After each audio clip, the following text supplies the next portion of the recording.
We've been living in the problem. We've been saying, look at these skyrocketing numbers of suicide. Look at the epidemic of loneliness. But no one's saying, what is the solution? We have solutions available that are working. Hi, this is Soumya, and you are listening to Loneliness Busters, a podcast where I talk to founders, researchers, policymakers, investors, community builders, and more on how to build a more connected world. I hope you join the squad. We need all hands on deck now more than ever.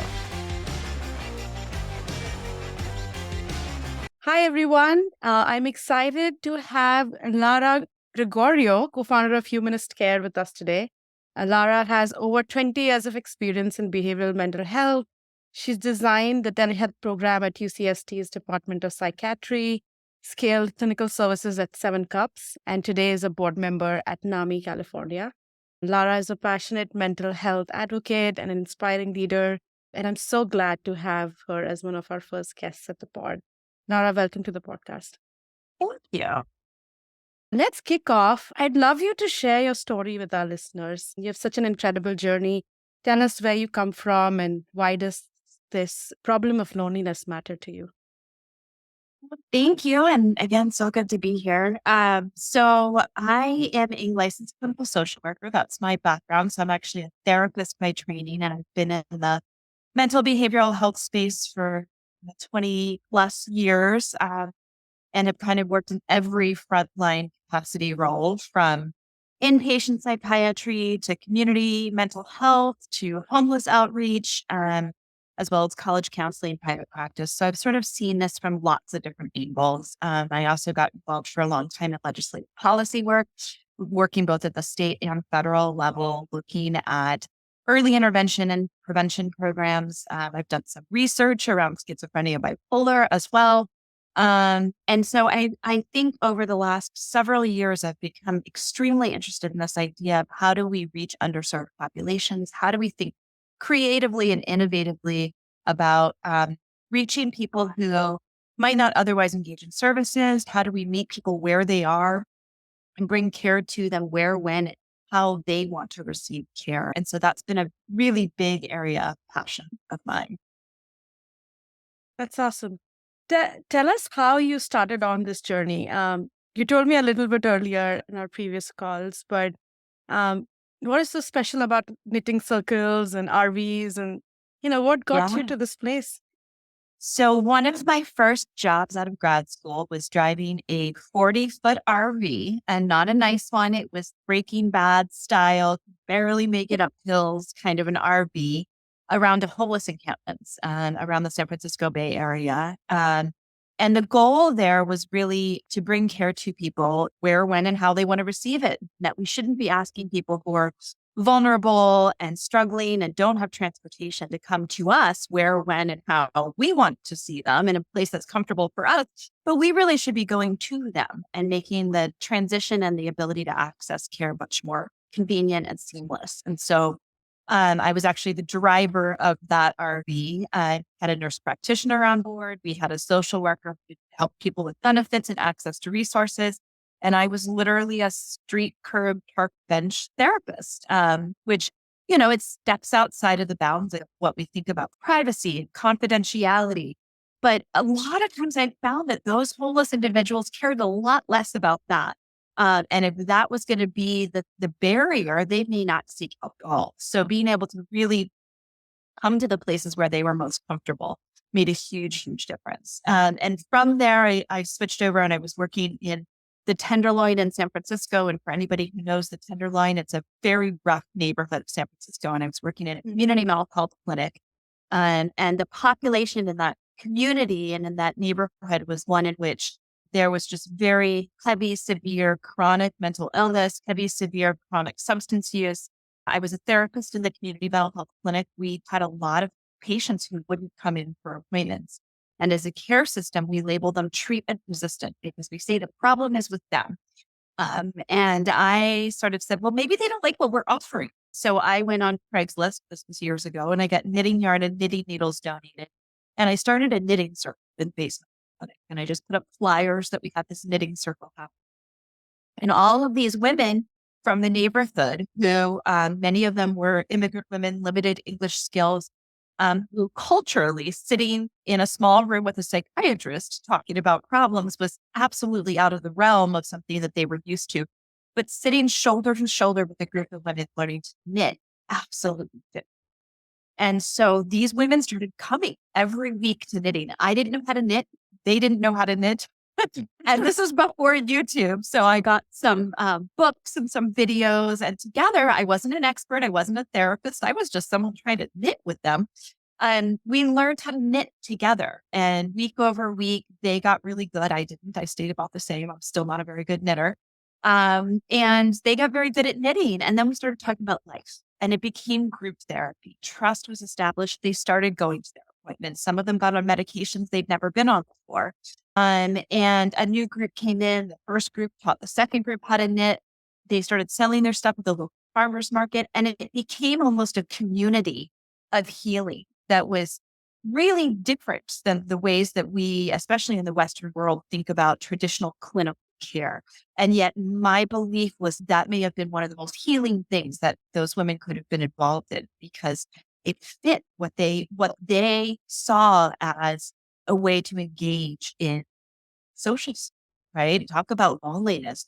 These are extremely isolated individuals. Several of the women actually in that first group hadn't even left their single room occupancy hotel room in the Tenderloin in that neighborhood for some of them for years. And this was their first step into becoming part of something bigger than themselves.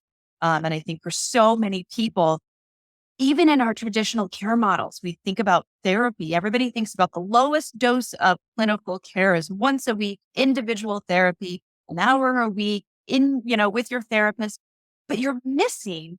That's 1 hour a week out of 168 hours a week. That leaves 167 hours a week with no support. And you're still in a one-to-one model where there's still no social support. There's still no ability for people to connect other people throughout the week or to feel like they're a part of something, which is, I believe deeply, is one of the biggest ailments that people face. It's such a powerful story because if you say the word mental health, the first picture I have in my mind is a therapist in a room, dim light with a couch and another person talking and crying. And what you just helped us see is it can happen anywhere. It can happen in a cafe or a knitting circle where nobody knows how to knit. What is your understanding of the problem of loneliness? And help us understand how the mental health world categorizes it. Is it an emotion? Is it a feeling? Is it a risk factor? Is it a disability? What is it? I think it comes from lots of different angles, right? I think first of all, it's important to separate out true loneliness in the form of social isolation as opposed to loneliness in terms of perception. Because perceived loneliness, people can feel lonely in a crowded. They can feel lonely even when they're a part of something bigger. That's very, very different than actually being socially isolated. I think we have an epidemic both in the world right now. And I think one can easily feed into the other. Vivek Murthy talks a lot about how loneliness is our biggest public health. And I think there's a lot to be said about that. I think that's absolutely the case. And I think the antidote to that really is the social support piece, the sense of belonging, the sense of purpose. There have been a lot of studies that have looked at the impact of loneliness and social isolation on not only mental health, but all types of physical health comorbidities that come about as a result of loneliness and social isolation. I would go further to say even that perceived sense of loneliness can be equally detrimental. It's a little bit harder to get at because I think often those are the people who are least likely to seek help. And I think there's a psychological thing that happens when people begin to feel socially isolated and to feel lonely, whether they actually are or not. It tends to snowball on itself. So the more someone feels isolated, the more they isolate. And those are the people we need to be reaching out to the most because those are the people who are probably the ones that need help the most that are least likely to seek it. A solution to that is moving upstream and creating these communities where no one slips, where you move upstream so that people don't get to that point of feeling that social isolation. We see this a lot in the developing world. There have been studies that have looked at things like schizophrenia in the developing world where people actually recover at rates much, much higher than they do in the US, for instance, given the fact that they are part of a community and they're actually embraced when they become ill as opposed to being outcast. So there's a lot, I think, of evidence out there to suggest that loneliness, once it starts to go down that trajectory of someone feeling lonely, whether they truly are or not, can be extremely detrimental on multiple levels and actually can progressively get worse. You're absolutely right. There was also a study done which showed that loneliness changes people's brain and it also changes your perception of the world. You become more cynical, more fearful. You get on this hamster wheel where you don't trust others and others don't trust you because you don't seem to be trusting them and um, you sort of feel trapped. Uh, Before we go into the solutions that I'm really interested to learn about, I did have one question for you on this topic of definition of loneliness. Is there a risk of over medicalizing this term? There has been, of course, plenty of examples, especially in mental health, where um, because the definition is kind of loosey goosey, you end up in a situation where people over exaggerate their existing diagnosis and things like loneliness. If you feel you're lonely, right? And so it's also a little bit of a self fulfilling prophecy. Um, Tell me a little bit about your take on medicalization of this term. Yeah, that's such an interesting question. I tend to, I'm a social worker, right? So I think I tend to look more at solutions and strengths as opposed to diagnoses. So even at Humanist, the company that I founded now, we talk about social prescriptions. We believe that social support can actually be a treatment in and of itself. That being said, we also believe very strongly in being diagnostically agnostic. And the reason I say that is because our healthcare system has gotten into a place where every diagnosis, every condition, whether it's physical or mental health, has a code, right? It's a CPT code that's tied to billing and reimbursement. And it really is that link between healthcare and business. And this is how everything is paid for, Hmm. which to me gets our incentives into the wrong place. And it creates categories that I think are actually problematic more than anything. So when we medicalize and we categorize and put these buckets in place, I feel like it overly labels certain issues or concerns or situations that someone is in. And I feel like it takes us out of this holistic picture of Right. people. And I think an example of that is when you go into a primary care doctor's office now, or say a pregnant woman goes in for her OBGYN visit, you're going to get a PHQ-9, right? It's the standard measure for depression. It asks various different questions. We all know the questions. We've heard them lots of times, right? Does it actually measure how you're doing, or is it measuring whether you fit a checklist that they can then put a diagnostic code on that can be reimbursed?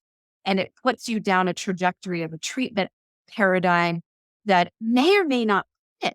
And so I like to think outside of that. I like to think more holistically about how does somebody feel. It's that difference between, are you lonely or do you perceive a lack of social support? I think those things are different. Hmm.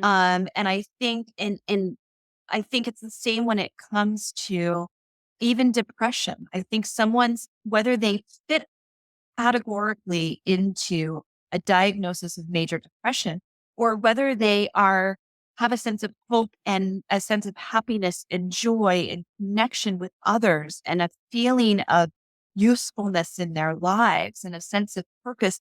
These are all much bigger things than I think a single label is able to do. What you're talking about is how do you humanize mental health?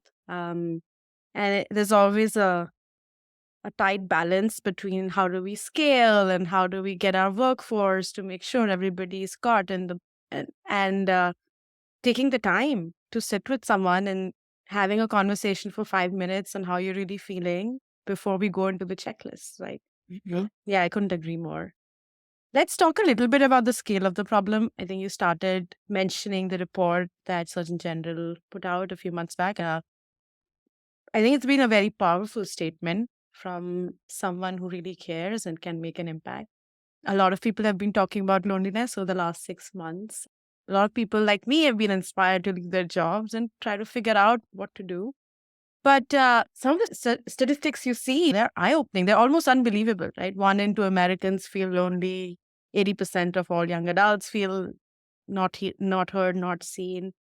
The one that always gets to me is the statistics on suicide ideation. 1 in 3 teenage girls is considered a suicide over the last 12 months. 1 in 3 shocks me every time I read it. How big of a deal is this? Why is this so urgent? I think we're in a little bit of a position similar to where we were right at the beginning of the pandemic. COVID numbers were surging and there weren't enough respirators, and people were dying.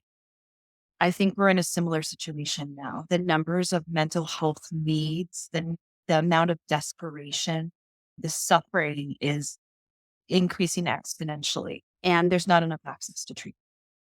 The good news is treatments exist. We have proven effective tools to combat this. 90% of people don't have access to them, though. So, the problem is not about treatments, it's about how do we expand access to the things that we know that work. And when you talk about loneliness specifically, I think the way that we've been targeting this, there's somebody recognizes that they're lonely and maybe getting depressed. And it goes back to what we talked about a few minutes ago, that the first thing people do is they think I need to talk to a therapist. There's not enough therapists, right? And given the numbers that we are facing now globally, there will never be therapists. There will never be enough people to be able to meet one-to-one people. But the good news is that's not necessary. That is not going to be the solution that's going to get us there. I will also say that there's no shortage of compassion in the world. What's lacking is the ability to connect the people who feel socially isolated with the people who are compassionate, and maybe even giving the people who are feeling socially isolated a sense of purpose by being one of those compassionate people. My 10-year-old daughter the other day said something like, if you can't find a kind person, be a kind person. Right. And it's like, there is something to this effect of like, we know that these two things go hand in hand. People feel socially isolated. People feel lonely. They have a lack of sense of purpose. And there are people who are also on the other side of that. So we know that having a sense of purpose, having a sense of belonging, feeling connected to others is the solution to those who have no sense of purpose, no sense of belonging. So we put these together and it's a win across the board. People feel better when they help others. So if we provide that as a tool to the solution, that scales. And suddenly you have no one who's needing help because everybody is of service. They are contributing to the solution that is the problem that they're suffering from themselves, which is a weird, twisted backwards hamster wheel, right? But it works. And so the question is, how do we put all these pieces together? How do we make that happen? How do we create communities of healing where people are empowered to help one another? So it's almost going back to the roots. That's how we evolved, right? We evolved to be in smaller communities, 100 to 150 people. Everybody knew each other, and kids were raised by multi-generational think there's parents. some I think there's some evidence to suggest that this actually works too. So if you look at things like the clubhouse model, for instance, where these are largely nonprofits who their goal is to create a sense of community for people with serious mental illness. And what they do is every single person who joins is part of making the clubhouse run. So everybody is giving roles, responsibilities. They join committees. They help to become a part of a community of people. And when people join a clubhouse, you see a reduction in hospitalizations by about 50%, which is enormous. And the return on investment from something like that is just, it's mind boggling. Right. And so I think there is some evidence to suggest that this actually works when people become a part of a community of healing. They are helping to make it run. They have a sense of purpose. They have a sense of belonging. It truly solves the problem. So then it is, how do we duplicate? How do we replicate that at scale repeatedly so that everybody has a community in which they feel like they can belong? I'm going to maybe quote your daughter a few times. I think it's such a powerful quote. It scales the solution. Everybody becomes a part of the solution. One of the questions that always puzzles me is, as you said, we have people who are feeling isolated, lonely. We also have people who are compassionate and would love to help others, but something is stopping us. Why is this really happening? Why is it that we have a world full of love and compassion and lots of people who want to help, and also a world where everybody feels lonely and everybody feels unheard, unseen? Why is this happening? I think that there hasn't been a call to action. I think it still becomes this focus on what's the problem as opposed to what's the solution. How do we begin to tell people what they can do to be a part of that solution and how they personally will benefit from that? Right. I think that's part of it as well, is that really getting the word out there that there are ways that you can help. There are things that can be done to become a part of the solution. And I think a lot of people don't know that, first of all, or don't know where to go to do that. To be honest, the first time I thought about this podcast, I was like, hey, I'm going to learn about what loneliness is, and I'm going to ask people to understand, how it feels and what can be done. And over the last month or so, I changed the narrative totally. I think I'm grateful that the number of people who reached out to me after the initial blog, etc. But really, the reason they reached out was because they wanted to help. And here I was receiving thousands of messages from people who said, "Hey, how do I help?" And I I didn't know what to tell them. And so I was like, this is interesting, where everybody wants to help on this problem. Everybody's feeling this problem, almost everyone.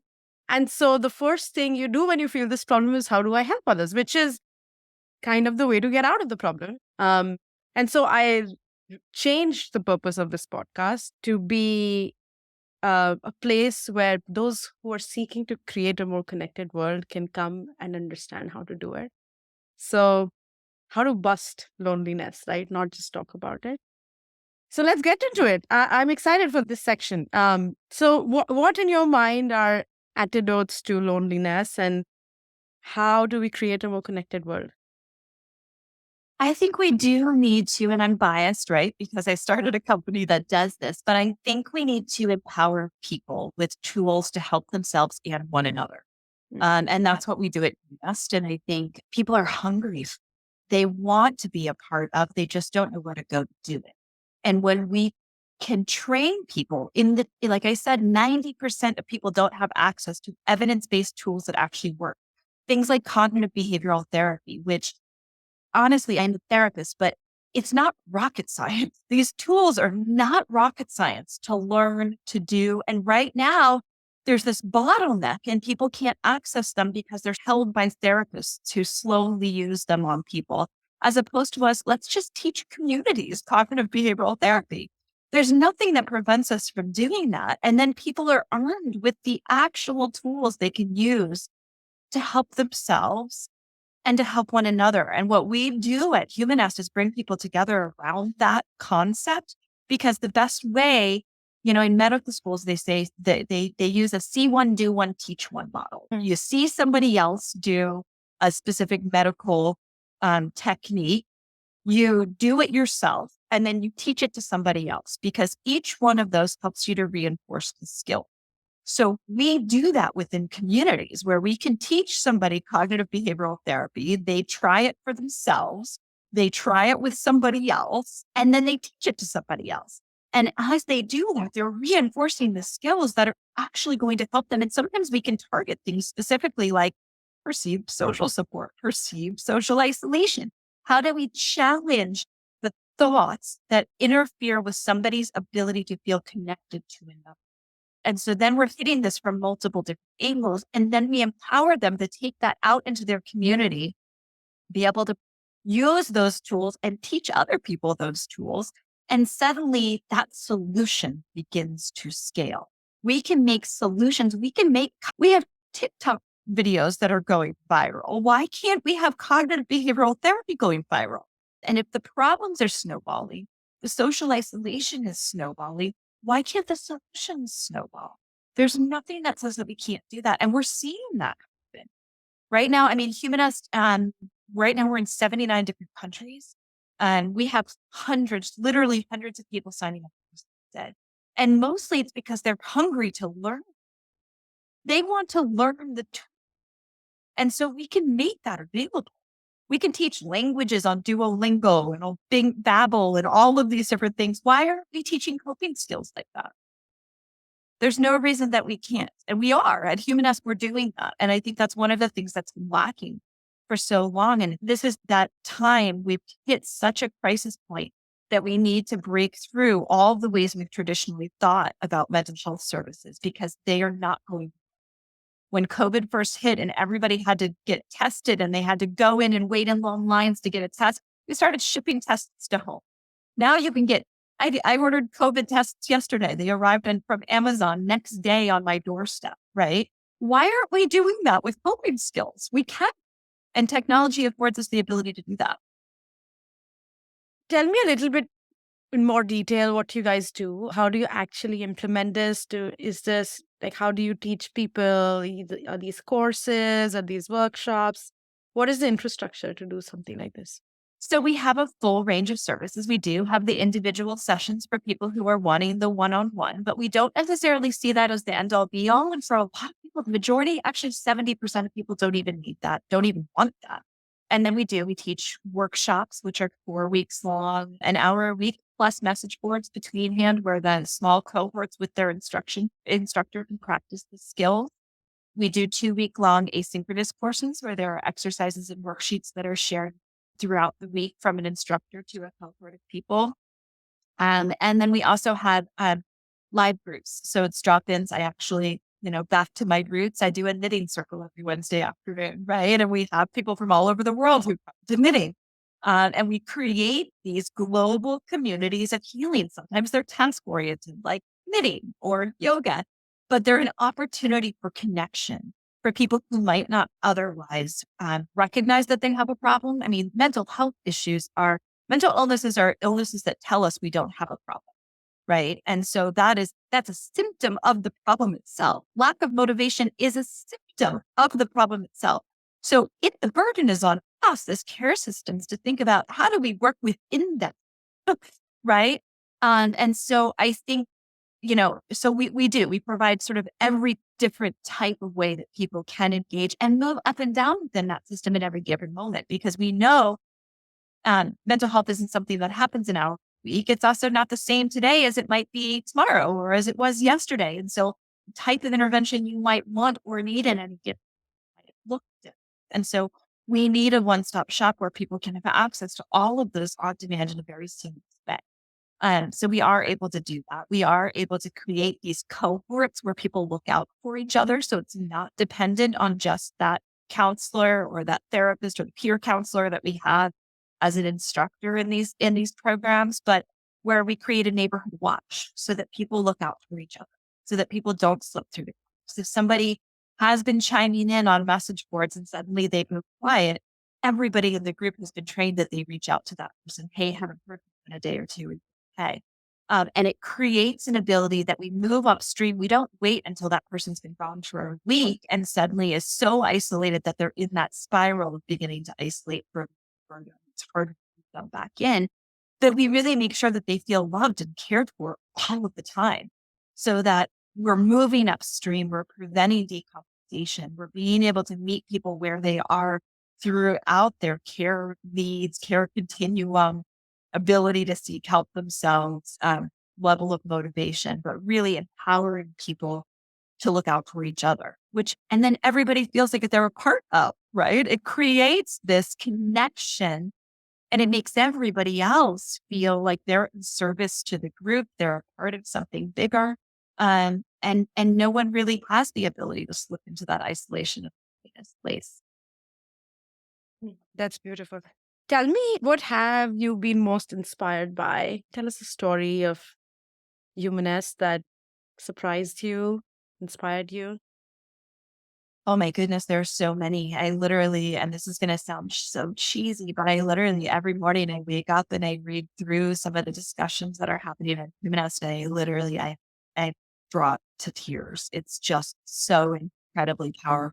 But one of them recently was a woman from Pakistan who posted that she felt so isolated, so alone. She said she felt like getting out of bed felt like walking through mud, and she just didn't see a light and didn't feel any sense of and within 2 minutes of her posting that, a woman from Bangladesh popped on and told her how brave she was for even being able to share that, and how courageous and inspired she felt by reading this other woman's post, and that it had inspired her to do something different in her life that day.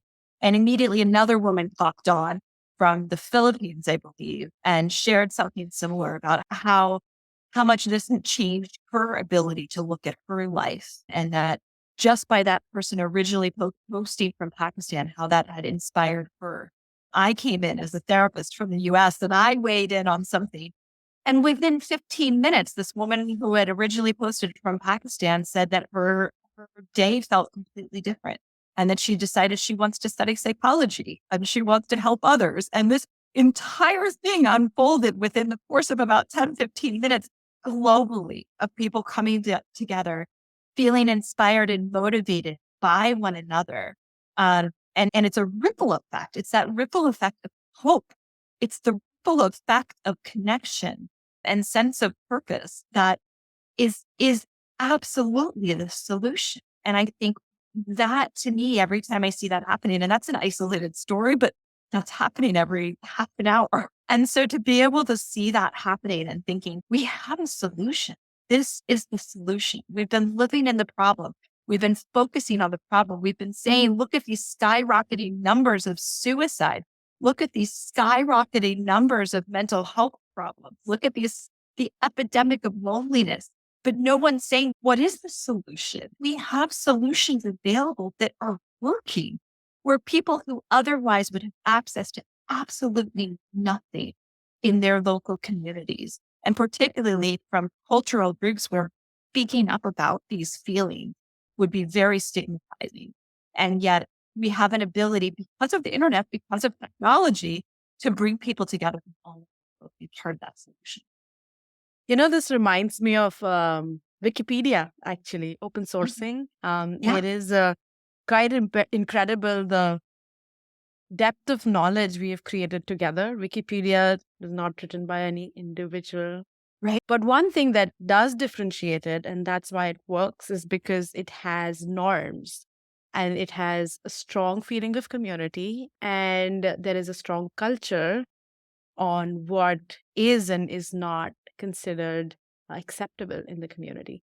Of course, this concept of chat rooms, message boards is not new. It's been around for over a decade now. At some version, all of the social media companies started the same way. What's different at Humanist, and how do you think about setting norms and setting the right culture for your consumers? I think that's a really important question. I think the difference is, and you can go on Facebook, and in each Facebook group, there's Facebook groups for depression, there's Facebook groups for loneliness, there's Facebook groups for parenting, right? But they are that crowdsourced group mentality. I think the difference is the infusion of clinical supports and clinical expertise. And when you bring together the power of evidence-based proven, scientifically backed techniques and tools, and you couple that with the peer support and the accountability, that's when you really see change. That's when you are really ensuring that there is a focus on solutions and proven interventions, as opposed to sort of that, as some people say, it's the mess rather than message, right? So I think we want to focus on the message and the message of both and the actual, um, solutions that can help people to feel better and to improve their lives, as opposed to focusing on the mess. Do people who on board onto Humanist, is there a required curriculum, if you may? Is there anything that they have to do before they become a part of this community? Like, how do you implement the right tonality or the right mindset in the. So people do have to go through sort of a very basic intake that just makes sure that they're appropriate for the community itself. And then they do, typically the majority of people enroll right away. So almost everybody comes. And we also have a workforce development program built into our system where we gamify compassion. So people earn points and reputation and badges, and they could level up through our system based upon sort of the way that they interact and support one another. And as such, our system of moderation scales proportionately with the size of the community itself. Yeah, no, I hope a lot more people get inspired by the story and the solution you've created. It's a really nice mix of going back to the roots, but using the new ways and the new technologies and the new interventions to make it better, right? Make it more scalable. One fun section before we wrap up. What is your favorite social connection ritual? What is something that you look forward to and you prioritize every once in a while? And it's a hard one. I have to think about that. I think that, I have my own personal journey as well, and things that I have overcome through my life that have required community support and have required a peer to peer sort of connection. And a large part of that is me being of service as well to help others. And I do have a daily check in with others within my community that allows us to look out for one another. And I think it was a huge part of my inspiration for ensuring that everybody does that, because it has been such an important part of my own healing and my own journey for self discovery and personal growth that has required that um, I continue to stay in the middle of connection and community. And so reaching out to others, being of service to others is core to that. Daily check-ins. Yeah, that's more frequent and more ritualized than I have. I'm still figuring out what my right cadence is. That's awesome. Any message to other loneliness busters who are seeking to create a more connected world? Where should one start? What should one do? I think the one thing that we didn't touch on that I think is important to keep in mind is the role of authenticity and vulnerability as well. I just was reminded recently that when I was in middle school, the hardest question somebody could ask me was, "What's your favorite music?" Because for me, there was a right or a wrong answer. And in my head, the right answer was whatever you thought was the right, because my entire sense of self worth, my entire sense of confidence was completely dependent upon what other people thought of me. And as such, I developed sort of a false facade, right? And I lived that forever because I was always trying to chameleon myself into whatever I thought everybody else wanted me to be in order to be liked, to be accepted, to be okay. Um, and it wasn't until I stopped doing that and I started showing up as my true self, flaws, everything, and was seen for the real me and all of my vulnerability and my messiness, and was loved for that. It was the first time I was able to see a glimpse of self love. And I was for the first time able to see that and accept others as well. And I think that that vulnerability, that authenticity, that um, shift towards being open and honest with myself and others was so key to feeling a sense of belonging that I had been seeking my whole life and never found. And I didn't find it until I let go of trying. Because the more I fought for that sense of belonging, that sense of being accepted, the more elusive it became. And so I had to let that go, bust through that, as you say, in order to be truly seen. And then I did get that sense of belonging I'd always been seeking. And so I think that as we develop communities of healing, as we think about how do we combat, how do we create a sense of belonging in people, infusing a place of safety where people can be vulnerable, be authentic, be their true selves is absolutely essential. That's such an amazing way to close out our incredible conversation. I hope this is one of many. And I've gotten inspired to be brave enough to be vulnerable, to be authentic, to be messy. We all are. It's fun to be messy. Thanks so much, Laura. If you're still here, thank you for listening. If you enjoyed this episode, please subscribe to the podcast and share it with a friend who you think should join the Loneliness Busters squad. See you next time.